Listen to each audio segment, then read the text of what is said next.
Alhamdulillahi rabbil alamin, wassalatu wassalamu ala ashrafil anbiya'i wal mursalin wa ala alihi wa ashabihi wa man tabi'ahum bi ihsanin ila yaumiddin.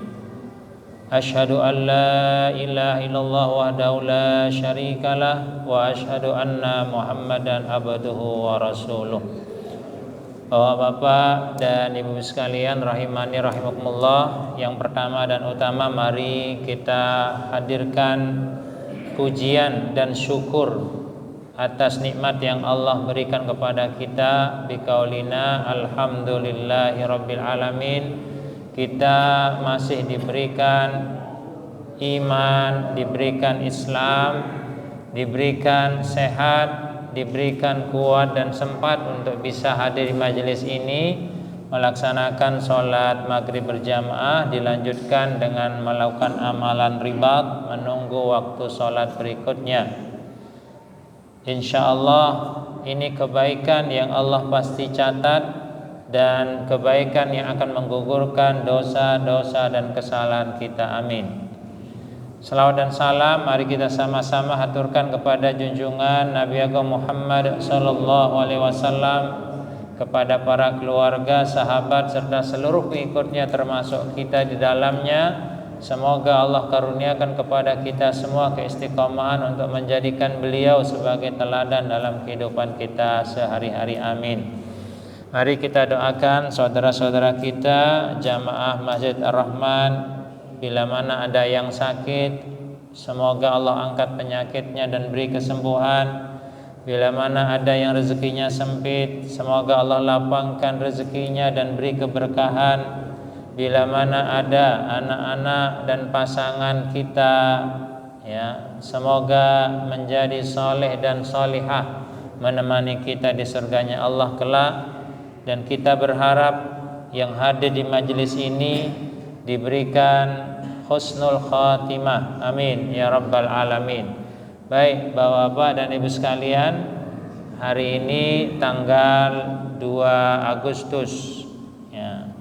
Agustus sudah masuk bulan kemerdekaan, sudah mulai rame ya, bendera-bendera di tengah, di pinggir-pinggir jalan, di desa-desa juga sudah mulai memasang bendera dan umbul-umbul. Apa yang dicari kira-kira Bapak dan Ibu? Apa yang dicari? Hanya sebatas senang-senang. Saya ingatkan mungkin untuk bapak-bapak dan ibu-ibu yang menjadi panitia, ya, panitia lomba, ya, silahkan mengadakan kegiatan-kegiatan yang tidak menyalahi prinsip-prinsip umum dalam beragama. Contoh misalkan sepak bola nganggo rok itu kurang kreatif nggih. Atau misalkan pukul yang merusak fisik, kan ada itu. Kemudian ada juga yang bahaya itu, yang naik pohon itu bahaya, janganlah ya. Jadi ngurangi hal-hal yang sifatnya membahayakan, karena hidup itu harus dimuliakan ya. Hidup itu bukan buatan kita tapi buatan Allah Subhanahu wa ta'ala. Jadi jangan gara-gara kepingin bahagia ya, kepingin status saya juara, lalu kita melupakan ya kewajiban-kewajiban kita untuk melindungi diri kita. Ini yang harus kita fahami Bapak dan Ibu sekalian. Jadi monggo yang jadi ketua panitia lomba jangan membuat perlombaan-perlombaan yang merusak nikmat yang Allah sudah berikan kepada kita. Ini pesan dari kemerdekaan. Dan ini pula terkait dengan surah Al-Quraisy. Ya, nanti akan kita lihat ya. Mari kita baca bareng dulu Bapak dan Ibu. Ta'awuz A'udzu billahi minasy syaithanir rajim. Bismillahirrahmanirrahim. Li'ilafi Quraisy ilafihim rihlatasy syita'i was-sayf falyabudu rabb hadzal bait alladzi at'amahum min ju'in wa amanahum min khauf. Shadaqallahul azim. Semoga Allah Subhanahu wa taala memberikan 10 kebaikan dari setiap huruf yang kita baca. Amin ya rabbal alamin. Baik Bapak dan Ibu, li ila fi Quraisy artinya apa kemarin? Karena kebiasaan orang Quraisy. Ini menjadi pembelajaran buat kita. Ila fi him, kebiasaan mereka rihlata, melakukan perjalanan asyita, di musim dingin dan di musim panas. Ya, kemana aja? Negeri Yaman dan negeri Syam. Ya, jadi orang-orang Quraisy itu sudah memiliki kebiasaan tradisi perdagangan antar negara. Ya. Jadi ini yang direkam oleh Allah untuk menjadi pembelajaran bahwa suku Quraisy itu adalah suku yang hebat, ya. Hebatnya karena dia punya kebiasaan atau tradisi perdagangan antar negara. Lalu Allah melindungi mereka. Ingat kejadian tentara Abraha mau menyerang Ka'bah, ya, dilindungi oleh Allah dengan apa? Dengan mengirim burung ababil. Padahal orang-orang Quraisy itu perilakunya apa? Menyembah berhala, tapi dilindungi gitu ya. Memang standarnya Allah memberikan fasilitas, memberikan keutamaan kepada orang-orang Quraisy ketika itu. Kemudian karena perlindungan itu maka Allah memerintah falyabudu, dan hendaklah mereka menyembah. Jadi perintah ibadah itu tidak hanya untuk orang Islam saja, tetapi orang Quraisy pun diperintahkan untuk beribadah. Ya, Rabb hadzal bait, kepada siapa? Rabb, yang memelihara, yang menciptakan, ya, al-bait, ini Ka'bah. Jadi Ka'bah itu adalah bangunan pertama kali di dunia. Jadi sejak Nabi Adam itu Ka'bah sudah ada. Ka'batun itu muqa'ab. Ka'batun itulah bangunan yang segi 4. Jadi Ka'bah muqa'ab itu bangunan segi 4. Nah, ini bangunan pertama di muka bumi yang oleh Abraha, ya, syirik Abraha itu kepingin menandingi Ka'bah. Ya, akhirnya dibuat namanya Kunais namanya, bukan di Arab, di Mekah, tetapi di daerah jajahannya Abraha. Nah, ternyata apa? Ya, ketika barusan jadi, orang-orang menjadikan tempat yang dibuat oleh Abraha itu sebagai tempat buang hajat, sehingga marah si Abraha menyerang Ka'bah ketika itu, tetapi Allah melindungi. Jadi orang-orang Quraisy diperintah untuk menyembah pemelihara, pencipta bait, ya. Allazi at'amahum min ju'. Rabb, pemelihara itu juga memberi jaminan makan kepada orang Quraisy dan jaminan keamanan kepada orang Quraisy. Jadi Bapak dan Ibu sekalian, perintah ibadah itu, ya, dikarenakan karena Allah telah memberikan kenikmatan berupa apa? Jaminan makan dan jaminan keamanan, bukan karena ada pahalanya. Kalau kita ibadah biasanya karena ada pahalanya. Coba kemarin yang puasa 9 dan 10, itu karena apa dia puasa? Pasti karena ada ngajar pahala 1 tahun dosa diampuni. Ini namanya ibadah transaksional, ya. Kalau tidak ada pahala atau kalau pahalanya tidak diceritakan, apa dilakoni? Ora. Contoh puasa Senin Kemis, kan tidak diceritain itu pahalanya apa, sehingga pada bebeh puasa Senin Kamis, ya enggak? Ini masalahnya di kita. Jadi kebanyakan dan seringnya kita itu beribadah bukan karena Allah merasa diciptakan oleh Allah, bukan karena merasa diberi rezeki oleh Allah, bukan karena merasa dipelihara oleh Allah, tapi ibadahnya karena ada pahala. Orang sholat duha, coba dia sholat duha karena apa?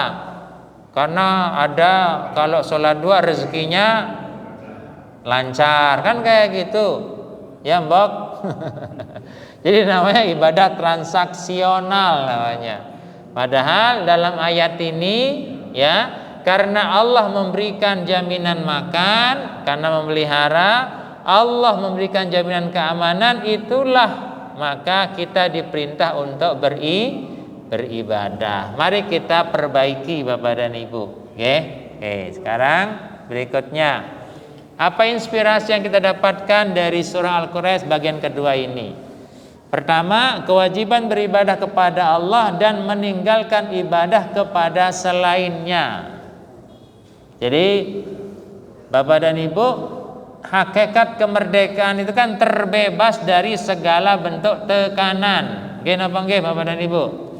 Jadi kemerdekaan itu adalah terbebas dari segala bentuk tekanan di dalam hidup, sehingga agama itu, ya, bukan menekan kehidupan kita, ya, bukan mengganggu keseharian kita. Jadi ada perintah sholat, ada perintah puasa, ada perintah zakat, itu bukan mengganggu kehidupan kita, gitu loh, bukan memberatkan kehidupan kita, tapi justru dengan amalan-amalan itu kita menjadi orang yang merdeka, terbebas dari tekanan, ya. Jadi sholat itu bukan tekanan, tapi itulah yang membebaskan kita dari segala bentuk yang akan mengancam kehidupan kita. Jadi itu yang harus dipahami. Jadi kewajiban beribadah kepada Allah itu justru menjadikan kita ini menjadi merdeka dari segala bentuk tekanan. Ya, entah itu tekanan nafsu, tekanan dunia, tekanan yang dapat menjadikan kita terjerumus. Ya. Kita bisa lihat Bapak dan Ibu, Maryam ayat 93. Ya. Allah katakan in kullu, ya, man fis samawati wal ardi illa atir rahmani abdan, bahwa semua orang, baik orang yang berada di langit, di angkasa, misalkan kalau ada orang yang pindah ke angkasa, ya, itu mesti akan ketemu dengan Tuhannya, ya. Jadi kalau ada orang ke angkasa lalu dia berbuat keburukan, ya tetap dia bertanggung jawab, ya. Jadi kalau ada orang di angkasa bukan berarti dia lepas dari pengawasan Allah, tetap berada dalam pengawasan Allah. Demikian juga orang-orang yang ada di bumi tetap juga akan menghadap Allah sebagai seorang hamba yang akan bertanggung jawab atas apa yang dia kerjakan. Ya, kita hidup di dalam air misalkan, ya sudah tetap, ya, dia akan mendatangi Allah sebagai hamba untuk bertanggung jawab. Jadi in kullu man fis samawati wal ardi illa atir rahmani abdan. Jadi tidak ada wilayah yang kita terbebas dari catatan-catatan pengawasan Allah Subhanahu wa ta'ala. Jadi tidak ada seorang pun di langit dan di bumi kecuali akan datang kepada Tuhan yang Maha Pemurah selaku seorang hamba untuk apa? Dimintain pertanggung jawab. Nah, ini pembelajaran penting Bapak-bapak sekalian. Ya. Nah, lihat ya. Dalam surat Baqarah pun menyatakan demikian. Ayat 21, ya ayyuhan nasu ubudu rabbakum allazi khalaqakum wallazina min qablikum la'allakum tattaqun. Ya, wahai manusia, sembahlah Tuhan yang menciptakanmu, yang memberi rezeki kepadamu, yang memelihara kamu. Nah, kata Rob itu bisa berarti khalaqa di sini. Ya, jadi setiap manusia yang Allah ciptakan, mbuh kafir, mbuh mukmin, ya, disuruh untuk apa? Beribadah, ya. Baik yang diciptakan sekarang maupun yang datang lebih dulu dari kita, semua diperintahkan untuk ibadah. Jadi ibadah itu bagian dari perintah yang melekat dalam setiap penciptaan manusia. Ini yang harus kita fahami, yang harus kita sadari. Kenapa ibadah itu menjadi penting? Karena ibadah-ibadah itulah yang menjadikan kita ini tahu diri, siapa kita, siapa Allah, apa yang menjadi tugas-tugas kita, dan mau kemana kita itu hidup. Jadi kalau kita ini bingung Bapak dan Ibu, itu tandanya kita belum berada pada posisi takwa. Ya, kalau kita bingung, aku ini hari ini makan apa, kerjaanku apa, itu berarti kita kondisinya tidak dalam takwa. Kalau kita punya banyak masalah kok bingung, itu berarti kita belum takwa posisinya. Jadi alarmnya itu, ya. Kenapa? Karena orang takwa itu tidak akan bingung. Orang takwa itu tidak akan kelaparan. Ya. Coba Bapak dan Ibu, orang miskin, ya, kalau dia sadar Allah sudah memberikan dalam dirinya panca indera, tentu dia tidak akan pernah menjadi orang miskin. Coba kalau ada orang miskin tidak punya makan misalkan, ya, coba pakai, ya, senyumannya, ya. Ketika ada orang makan senyum saja, ya, kira-kira ditawani makan enggak? Walaupun tidak punya duit, dia senyumin orang saja, mesti ditawani makan.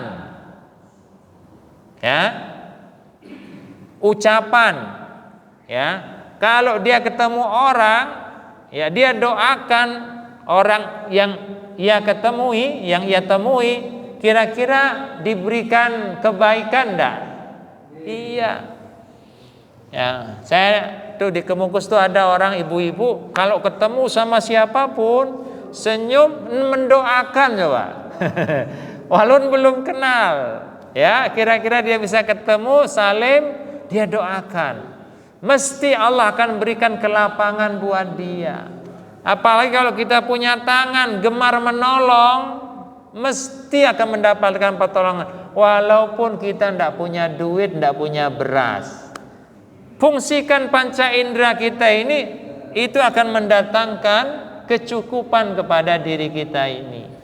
Maka Allah itu tidak pernah menciptakan orang miskin. Yang Allah buat itu adalah orang sugih dan orang yang berkecukupan. Agna wa akna, kata Allah. Dialah yang menciptakan orang yang sugih dan orang yang berkecukupan. Sehingga kenapa orang menjadi miskin? Karena dia tidak pernah merasa cukup. Kalau dia merasa cukup, dia tidak merasa menjadi orang yang miskin. Nah, coba Bapak dan Ibu yang selama ini sudah terdaftar menjadi penerima BLT. Dah, sekarang jadilah orang-orang yang cukup. Kita tidak akan menjadi miskin. Ya, karena kita selama ini merasa tidak cukup, Anda menjadi orang yang miskin. Jadi misalkan kalau makanan kita bendina itu makan pakai tempe, ya sudah, alhamdulillah, merasa diri cukup. Ampun mikir ayam geprek, itu yang menjadikan miskin. Iya, jadi utang. Kalau yang hanya kita punya alat transportasi sepeda, ya sudah, alhamdulillah saya masih punya sepeda. Ampun mikir motor, utang ujung-ujungnya nanti. Paham Bapak dan Ibu? Jadi miskin itu tidak boleh ada, dan dia tidak akan ada kalau dia merasa dirinya cukup. Mari kita tumbuhkan Bapak dan Ibu. Jadi ketika kita merasa miskin berarti kita belum takwa. Yang penerima apa? Ayo bantu pemerintah. Jangan dimanfaatkan pemerintah. Mumpung pemerintah membuka BLT wis tak daftar. Kasihan pemerintah jadi banyak hutangnya loh. Ya, hutang kembali ke kita lagi. Ini mari kita rubah pola pikir kita. Jadi orang bertakwa tidak mungkin miskin, orang bertakwa tidak mungkin bingung, orang bertakwa tidak mungkin stres. Itu fungsi orang bertakwa. Kenapa? Akan diarahkan oleh Allah Subhanahu wa ta'ala. Ini yang pertama Bapak-bapak dan Ibu sekalian. Yang kedua, ibadah menjadi bentuk syukur atas nikmat Allah Subhanahu wa ta'ala. Memuji Allah dan membelanjakan nikmat adalah jalan yang diridhai. Jadi memuji, ya, berzikir itu bagian daripada pujian Bapak dan Ibu. Kita lihat surah Fatir ayat 29. Yang menjadikan Allah ridha, ya, apa? Pertama, yatluna kitaballah. Jadi biasakan membaca ayat-ayat Allah. Berdoa, zikir, itu adalah bagian dari apa? Bagian dari amalan yang Allah ridhai. Ya, bagian dari amalan yang Allah ridhai. Karena amalan yang Allah ridhai itu akan selalu mendatangkan kebaikan-kebaikan yang terus menerus. Jadi maka buatlah kebiasaan satu, biasa membaca kitab Allah. Zikir termasuk di dalamnya. Yang kedua, aqamus shalah, mendirikan salat. Ya, bukan mengakhirkan salat. Bukan menjadikan salat sebagai istirahat. Kan kita sering ngasuh salat sit. Nah, yang pernah saya kritik kemarin, kita ini menempatkan sholat yang lebih utama dari pekerjaan atau pekerjaan yang lebih utama dari sholat.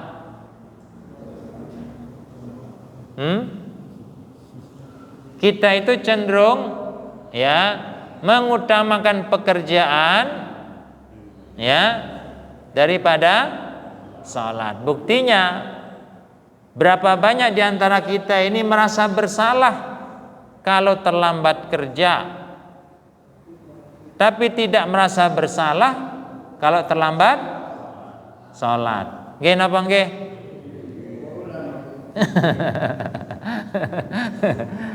Betapa banyak di antara kita kalau kerja bajunya disiapin, disetrikain, ya, kusut mbok di komen, ya mbok.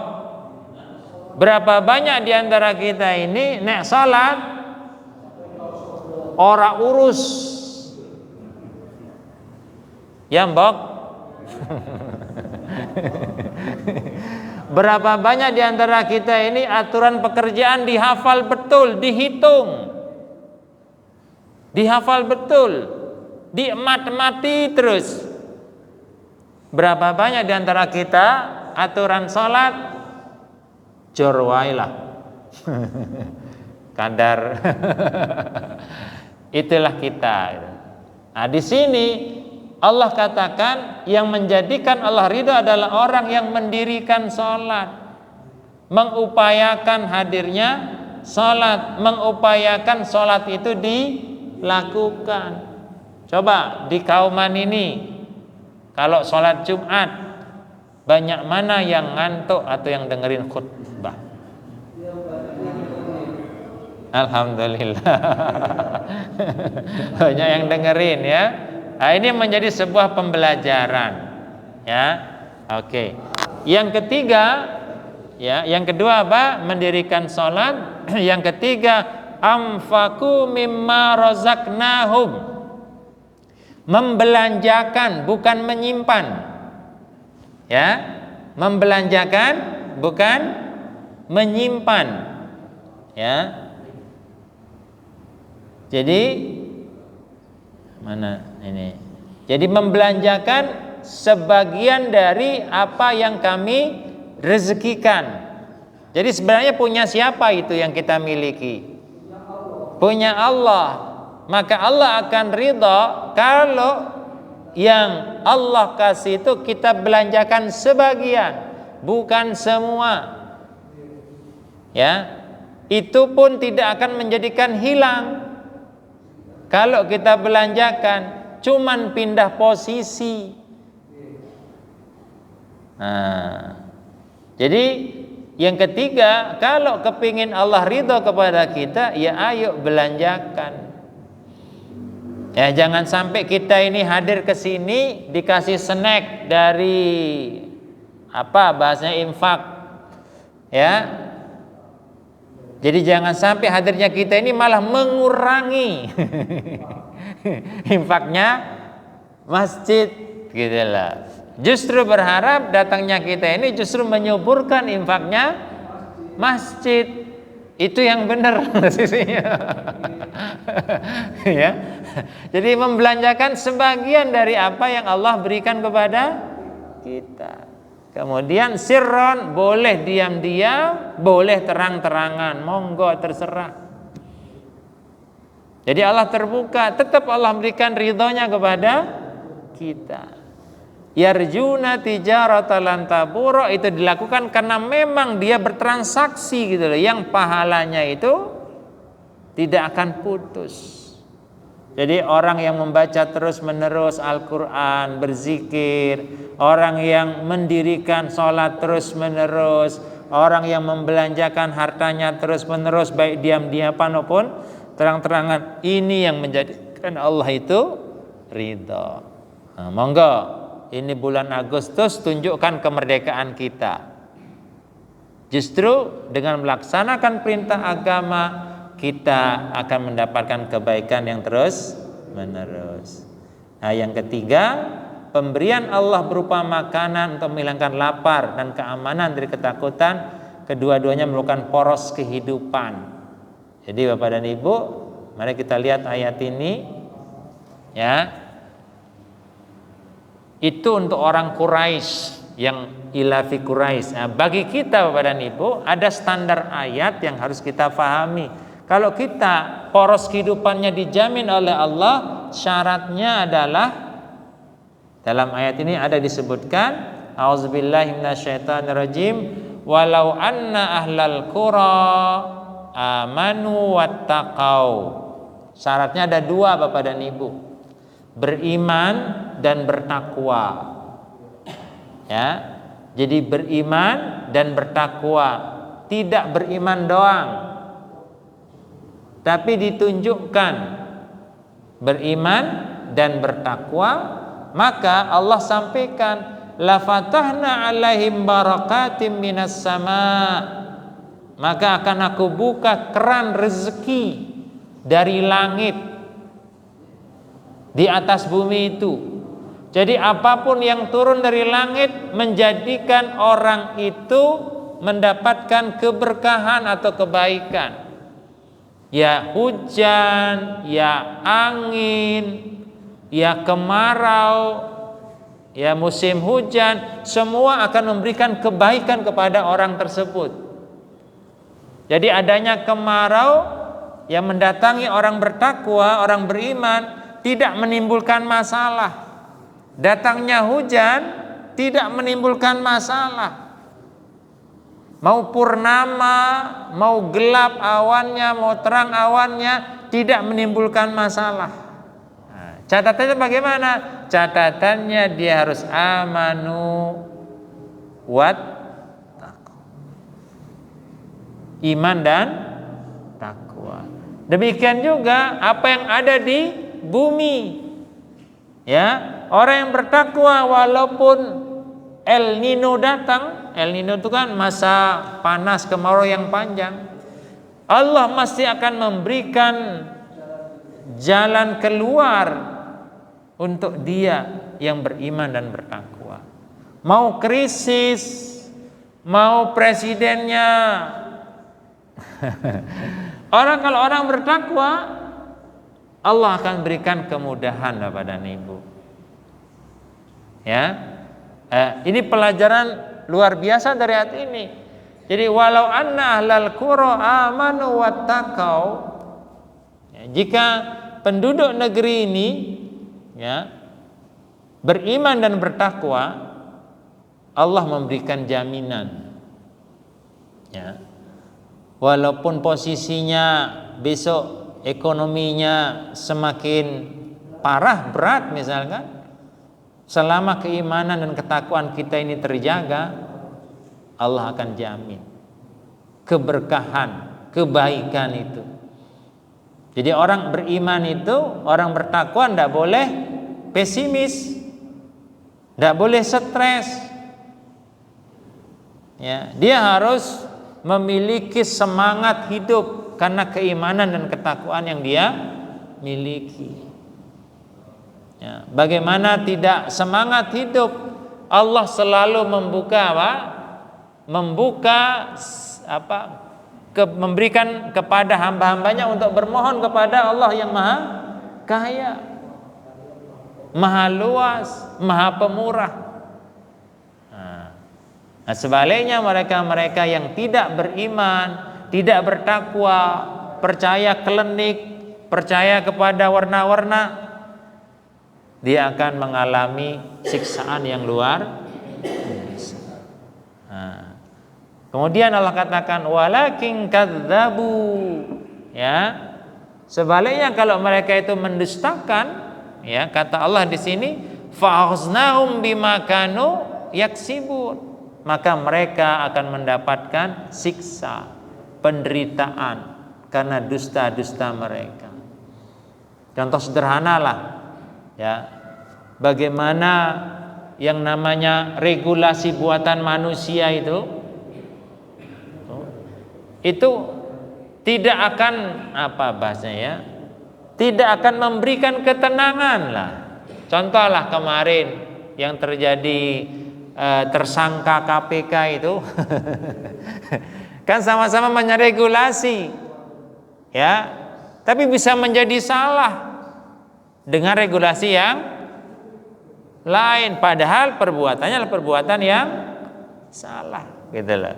Jadi ternyata regulasi buatan manusia itu kebenarannya tidak absolut, mesti ada sisi-sisi lemahnya, gitu loh. Maka dari itu bagi kita umat Islam, ya, kembalilah kepada Al-Quran yang sudah benar-benar dinyatakan la raiba fihi di depan itu. Jadi Quran itu di depannya sudah ada jaminan, tidak ada keraguan di dalamnya, gitu. Ya, coba mana ada buku yang di depannya langsung memberikan pernyataan buatan manusia, yang depannya memberikan pernyataan yang menjadikan orang kalau membaca menjadi sebuah keyakinan betul. Nah, cuman sikap kita selama ini kepada Quran kadang meragukan. Ya, contohnya apa? Sederhana, bayar zakat saja. Zakat kan fungsinya apa? Untuk menyuburkan, untuk menumbuhkan. Tapi berapa banyak di antara kita yang komitmen dengan zakat? Artinya kita meragukan Al-Quran itu. Berapa banyak di antara kita yang puasa itu tujuannya mengendalikan diri, ya? Dia lakukan puasa. Berapa banyak di antara kita yang tidak percaya itu? Berapa banyak orang yang menjadikan sholat sebagai bentuk pendidikan dan kedisiplinan dalam kehidupan kita? Kita ragukan itu. Berapa banyak yang menjadikan haji itu sebagai alur untuk menjadikan kita lebih lapang kehidupannya? Kita malah mengatakan saya tidak mampu, padahal sudah Allah jamin aku ganti dan seterusnya. Nah, inilah kita Bapak dan Ibu. Jadi kita itu mendustakan, karena kita mendustakan dampaknya kembali kepada kita. Jadi monggo Bapak dan Ibu, ya, posisikan keimanan kita dan ketakwaan kita, inilah nanti yang membuka kehidupan kita menjadi lebih baik lagi. Jadi Islam itu tidak menjajah kita. Islam itu justru memerdekakan kita. Nah, tentunya dengan pola-pola yang benar. Nah, yang terjadi di Az-Zaitun itu, ya, menyalahgunakan, ya, menyalah tafsiri apa yang menjadi aturan-aturan formal yang sudah ada dalam Al-Quran dan As-Sunnah. Sampai-sampai menyatakan Indonesia ini adalah tempat suci, ya. Jadi ngapain pergi ke Mekah? Long tanah suci aja sudah di Indonesia, hanya gara-gara mendengar lagu Indonesia tanah air itu, ya. Nah, ini yang harus kita luruskan. Jadi mari kita perdalam pengetahuan kita terhadap Quran dan Sunnah, sehingga apa yang kita yakini dan kita lakukan ini memang benar-benar mendatangkan keberkahan. Nah, saya kira itu Bapak dan Ibu. Mungkin ada waktu 4 menit untuk tanya